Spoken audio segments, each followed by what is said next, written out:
Dwyane, you've sort of been on the other side of series like this where you guys had the talent and the other team was the gritty team trying to push through. What's it like against the Sixers when they have Embiid? No offense. They have Simmons, they have Redick, and you guys are this scrappy guys. What's it like to be playing from the other side of the equation? It's fun. We're having fun in this series, man. It's competitive. I think both teams can say that. We know that they're the third seed. We know that they won 18, 19 out of 20 now. We understand all that. So, we out there, scrapping and doing the things that we can to try to get victories.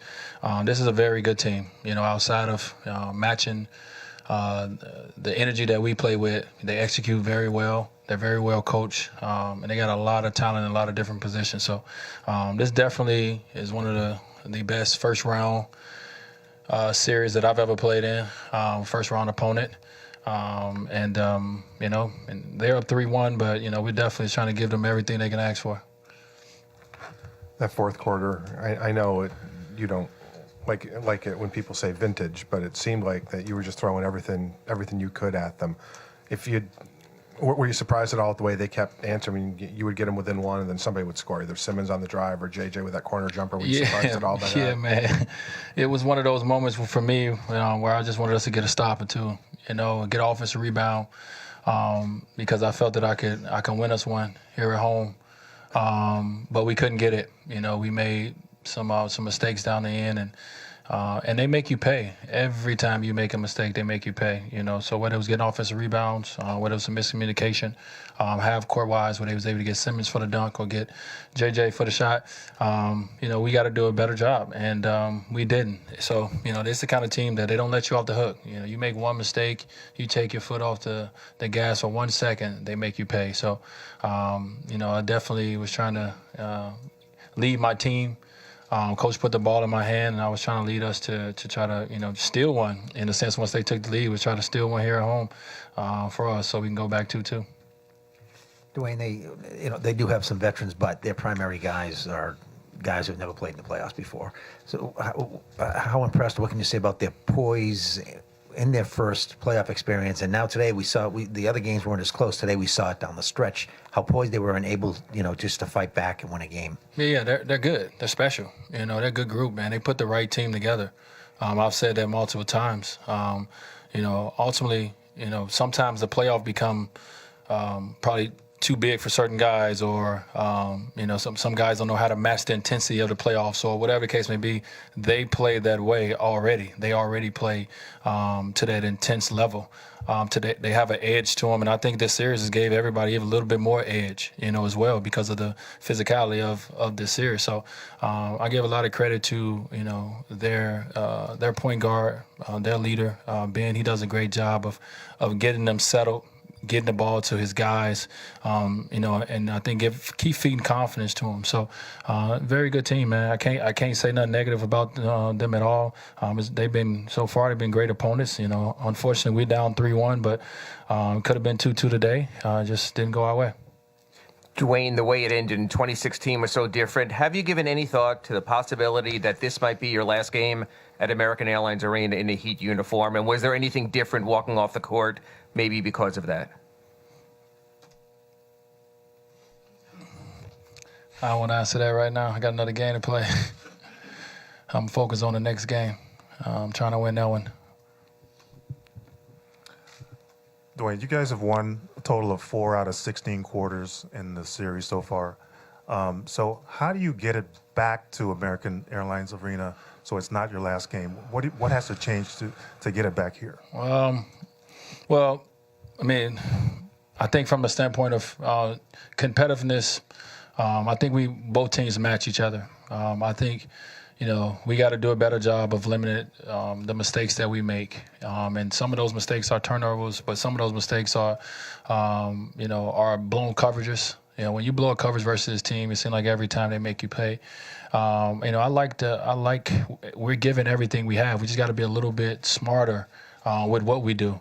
And how we do it, but it's not that far. Even looking at game 3, was a close game all the way to the end when they pulled away, but it was a close game, in the fourth quarter. So the series has been as lopsided as, as besides game one, as the last three games, as game three showed. So I feel like we still there. We still got an opportunity, and our only job right now is to lick our wounds tomorrow, come back in Monday and prepare for what we need to do when we go down to Philly on Tuesday, and try to get a win, and then focus on the next one after that. To that point, going back to Philly, what can you guys expect from this game going back to the Sixers home court? Same game. They're going to play with pace, play with speed, play physical. They're obviously, they're going to play with their crowd. It's going to be a high energy type of game from them, and we got to withstand their runs. And they're going to make a few of them, but we got to be mature in the mind. As a team that doesn't have a lot of experience in this moment, neither, but we got to show some maturity in our mind to be able to withstand it and not give up, and not let it go. If they go on a run, don't let it go. It's human nature sometimes of a team start putting it on you, and you're down 3-1, to just let it go and say, we can't do it. It's not our time. But, all we got to do is just worry about this one game and giving everything we have for that game. You walk out of that game, you gave everything you had, you can live with whatever results, that's there at the end. And Dwyane, to touch on that, obviously, what was the mindset of the team right after the game in the locker room? Guys thinking about certain things in the ball game, what they did wrong, man. Each individual feel like, they lost the game because they turned it over, or because we got a bad shot, or because we messed up a defense assignment. And ultimately, it's a team thing. We didn't come out with the win. We didn't do enough as a group to win the ball game. And we're going to get back to finding out what it is we can do to try to get better, to get to that point. We're in the locker room full of guys that didn't make the playoffs last year. This is a learning. They're learning from game to game.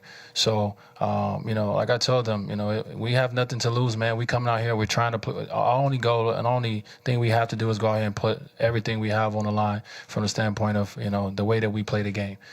Outside of that, they're the third seed. We're not the third seed. We're coming in and we're trying to cause some havoc, and we're trying to make a series out of this. So let's go and just play free, but play hard, play Miami Heat way. And like I said, live with the results from there. Dwyane, Goran, a lot of the guys on the Heat know what it takes to close out a series 3-1, but also on the flip side to turn it around. The Philly doesn't. None of those guys know what it takes to really close out a series. How do you use that as your advantage going into their house? I don't know. I'd rather be in their position. I'll tell you that. Figuring out how to close out 3-1. From our standpoint, it's going to be hard. It's going to be one of the toughest things that we try to do, accomplish as a team, is to try to bring it back here to Miami. And we got to understand that. We got to understand that it's not going to be, no moment is going to be easy about it. So, we got to go in, put our hard hats on and go after it. We can't worry about with them. They're in a good position. We the ones trying to come from behind and trying to bring it back here, to Miami. So we'll see what happens on Tuesday. Dwyane, the growth you've seen in the two guys who were rookies the last time you were with him, playoff series, Josh, 7 steals today, Justice, how he's evolved. Just thoughts on how each have evolved as players over recent months. Proud of those guys, man. Justice is doing whatever it takes. And this is the moments that you want a Justice Winlow on your team. This is the moment you want him, because he's a guy that has no ego, and he's going to play his heart out. And he's going to do all the little things that, may not, get the headlines. But, man, I think everybody on this team, when we point at a guy and say who's done it right this whole series, we all point at Justice. I think Josh, he's definitely grown a lot, and he still have so much room to grow. But he shows flashes of greatness. He shows flashes of doing things that not a lot of people in this game can do. And we just want to continue to build on that for him. So in their third year, at this point in the second year in the playoffs, I like the way they've approached it. And just want them to continue to keep growing and continue to keep better, getting better, because, the sky is the limit, man. Don't ever put don't ever think you can't do something, and there's a lot of guys out here that's getting opportunities and they showing it. So we got 2 of them here. Thank you.